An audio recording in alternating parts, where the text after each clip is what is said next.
കല്യാണാഘോഷങ്ങൾക്ക് ശേഷം അടുത്ത പരിപാടി വിരുന്ന് വിളിച്ചപ്പോൾ പുതുപ്പെണ്ണിനെയും ചെക്കനെയും മാത്രമല്ല കേട്ടോ, ഞങ്ങളെല്ലാ കസിൻസും കൂടെ ഒന്നിച്ച് കൂടാൻ തീരുമാനിച്ചു. എല്ലാവരും വരുന്ന വീഡിയോ ഒക്കെ എടുക്കണമെന്ന് വിചാരിച്ചെങ്കിലും വിട്ടുപോയി, ഓരോ തിരക്കിലായിപ്പോയി. എളയമൻ്റെ വകയായിരുന്നു കേട്ടോ ഫുഡ്. എളയമൻ്റെ ഫുഡ് അത് വേറെ ലെവലാണ്. രേവതി ചേച്ചി ഉണ്ടായിരുന്നു കൂട്ടിന് എളയമയ്ക്ക്. അങ്ങനെ എല്ലാവരും കൂടെ ഫുഡൊക്കെ കഴിച്ച് കുറേ നേരം ഇരുന്ന് സംസാരിച്ചു. അങ്ങനെ സംസാരിക്കുന്നതിനിടയിലാണ് തനു അവൻ്റെ പുതിയ ജെറ്റും എടുത്ത് വന്നത്.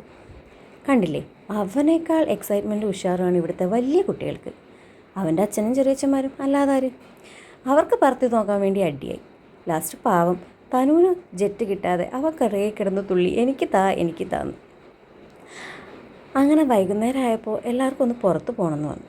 എവിടെ പോവും എന്നും നീണ്ടു നിന്ന കൂലങ്കക്ഷമായ ചർച്ചകൾക്ക് ശേഷം ദൂരെ എവിടെയും പോണ്ട, നമുക്ക് അടുത്ത് സാൻഡ് ബാങ്ക്സ് വരെ പോയി വരാമെന്ന് പറഞ്ഞ് ഞങ്ങൾ ഇറങ്ങി.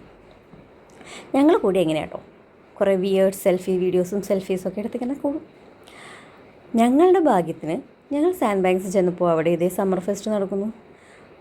അങ്ങനെ ഒരു ഫെസ്റ്റ് നടക്കുന്നുണ്ടെന്ന് അറിഞ്ഞിട്ടായിരുന്നില്ല നമ്മൾ പോയത്. ചെന്ന സ്ഥിതിക്ക് അവിടെ എല്ലാം കയറി നിരങ്ങാമെന്ന് വിചാരിച്ചു. അവിടെ കുറേ ഗെയിംസും റൈഡ്സും ഒക്കെ ഉണ്ടായിരുന്നു കേട്ടോ.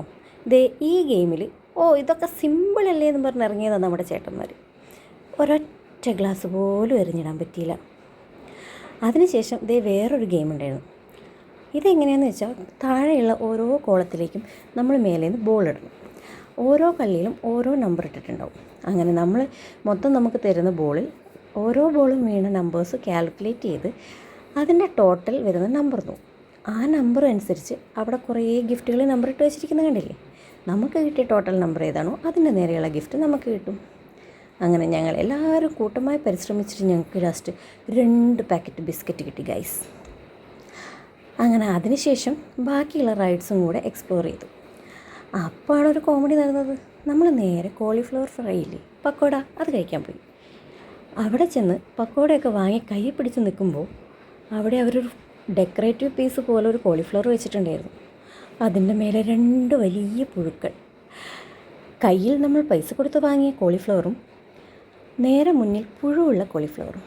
എന്ത് ചെയ്യും ഗൈസ്? നിങ്ങളാണെങ്കിൽ ഈ സാഹചര്യത്തിൽ എന്ത് ചെയ്യും? ഞങ്ങളെന്താ ചെയ്തതെന്നല്ലേ, പൈസ കൊടുത്ത് വാങ്ങിയതല്ലേ. പിന്നെ അവരോട് ചോദിച്ചപ്പോൾ അവർ പറഞ്ഞു അത് ഡെക്കറേറ്റീവ് പീസ് ചീത്തയായത് വെച്ചെന്നേ ഉള്ളൂ, ഞങ്ങൾ ഉണ്ടാക്കുന്നതിൽ അങ്ങനെയൊന്നും ഇല്ല എന്നൊക്കെ.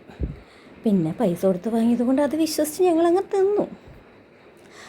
കോളിഫ്ലവർ മാത്രമല്ല കേട്ടോ, ഞങ്ങളവിടെ നിന്ന് നല്ല പാനിപ്പൂരിയും എടുത്ത് കഴിച്ചു. പാനിപ്പൂരി അപ്പാടങ്ങനെ വയലിട്ട് വിഴുങ്ങണം, അതാണ് അതിൻ്റെ ടേസ്റ്റ്. ആ സമയത്ത് നമ്മുടെ കുട്ടിപ്പട്ടാളം അവിടെ ഉണ്ടായിരുന്ന ബോട്ട് റൈഡിലും പിന്നെ മറ്റേ കാറ്റ് നിറച്ച് വെച്ച് തുള്ളിക്കളിക്കണ സാധനമില്ലേ, അതിലൊക്കെ കയറി കുറേ കളിച്ചു കേട്ടോ. അവരതിൽ കയറിയ സമയത്ത് നമ്മൾ വേറെ റൈഡിൽ കയറി. ആ കാറ് പോലെ ഇരുന്ന് കറങ്ങി കളിക്കുന്ന റൈഡ് ഞാൻ ഫസ്റ്റ് ടൈമാണ് കേട്ടോ അതിൽ കയറുന്നത്. എനിക്ക് മൈഗ്രെയിൻ്റെ ഇഷ്യൂ ഉള്ളതുകൊണ്ട് അതിൽ കയറാൻ എനിക്കൊരു ടെൻഷനായിരുന്നു. അന്ന് പിന്നെ രണ്ടും കൽപ്പിച്ച് അങ്ങോട്ട് കയറി. പക്ഷേ വിചാരിച്ചത്ര സീനൊന്നുമില്ല കേട്ടോ, നല്ല രസമുണ്ടായിരുന്നു, ശരിക്കും എൻജോയ് ചെയ്തു അത്. അങ്ങനെ അതിനുശേഷം അവിടുത്തെ ബീച്ചിലും കുറച്ച് നേരം കറങ്ങി നമ്മൾ നേരെ തിരിച്ചു വന്നു കേട്ടോ. തിരിച്ചു വന്നിട്ടും എല്ലാവരും കൂടെ കഥ പറഞ്ഞിരുന്നിരുന്നിരുന്ന് വെളുപ്പിനൊരു 3-3:30 ആയപ്പോഴാണ് എല്ലാവരും ഇറങ്ങിയത്. ഞങ്ങളുടെ കല്യാണം കഴിഞ്ഞിട്ട് 8 വർഷമായെങ്കിലും ഇതുവരെ നമ്മൾ എല്ലാ കസിൻസും കൂടെ ഒന്നിച്ച് കൂടാനൊരു ചാൻസ് കിട്ടിയിട്ടില്ല കേട്ടോ. കല്യാണങ്ങൾക്ക് ഉണ്ടാവാറുണ്ടെന്നല്ലാതെ നമ്മൾ എൻജോയ് ചെയ്യാൻ വേണ്ടി ഇങ്ങനെ എല്ലാവരും കൂടെ ഒന്ന് കൂടിയിട്ടില്ല. ഇത്തവണ കൂടിക്കഴിഞ്ഞപ്പോൾ എല്ലാവരും ഒരേ സ്വരത്തിൽ ഒരേ അഭിപ്രായം പറഞ്ഞു, ഇനി ഇടയ്ക്കിടയ്ക്ക് നമ്മളെല്ലാം ഇങ്ങനെ കൂടണം. വീഡിയോ ഇഷ്ടമായെങ്കിൽ എല്ലാവരും ലൈക്കും കമൻറ്റും സബ്സ്ക്രൈബും ചെയ്യണേ.